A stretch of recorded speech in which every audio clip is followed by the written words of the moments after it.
sabemos que a melhor forma que nós temos de nos proteger é a vacinação. Contra os vírus respiratórios, também contra outras doenças, mas em concreto para esta questão, a vacinação é a melhor forma de proteção. E aqui não temos nem tínhamos dúvidas.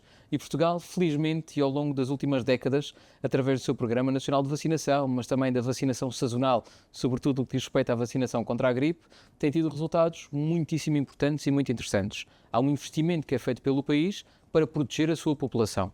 E fazemos-lo sempre na perspectiva desta proteção, assegurando toda a qualidade, garantindo e minimizando todos os riscos que são possíveis de ser minimizados para que as pessoas confiem e se sintam confortáveis em todo este processo. E isto tem acontecido e é exatamente este apelo que nós deixamos. Quando falamos em concreto de alguns grupos específicos, a abordagem e a estratégia é sempre feita no sentido de tentarmos começar por proteger aqueles que serão os mais vulneráveis. Ou seja, as pessoas de alguma forma podem ser mais afetadas com, neste caso em concreto, com os vírus respiratórios, e falamos em concreto do vírus da gripe.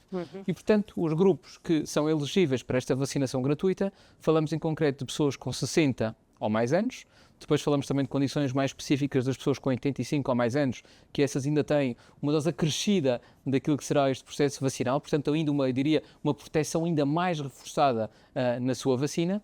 Falamos de pessoas com doença crónica, pessoas com doença cardiovascular, pessoas com doenças respiratórias, portanto aqueles que podem, se por alguma forma contraírem o vírus, ser mais afetados mesmo por este vírus da gripe. Falamos de grávidas.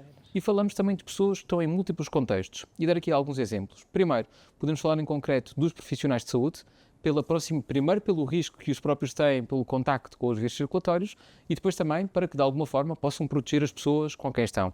Falamos das pessoas que trabalham nas estruturas residenciais para pessoas idosas, portanto pessoas que trabalham nos lares ou que trabalham em instituições com contacto direto com pessoas idosas. Falamos também das pessoas que estão nestas mesmas instituições, nestas estruturas residenciais para pessoas idosas, portanto, pessoas que de alguma forma têm como seu domicílio, não é, estas mesmas estruturas. Falamos de grupos que estão muito juntos, de pessoas mais vulneráveis, e a vacinação surge aqui como uma barreira importantíssima de proteção. Portanto, de uma forma alargada, falamos de grupos que são muito específicos, mas que são também eles muito importantes. Temos ainda outros, como por exemplo os bombeiros, sobretudo aqueles que têm atividade de emergência pré-hospitalar ou de transporte de doentes, pelo contacto que têm com esses mesmos doentes e para se protegerem e também para protegerem os outros. Portanto, tentamos alargar todo este espectro numa norma que sai todos os anos e tentamos sempre reforçar estas nossas intervenções no sentido de começarmos por proteger aqueles que são os mais vulneráveis.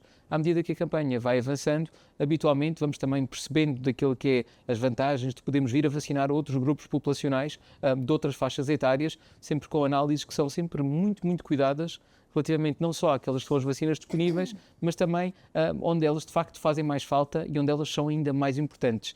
Portanto, é este o rap também que gostaria de reforçar da mensagem que foi enviada.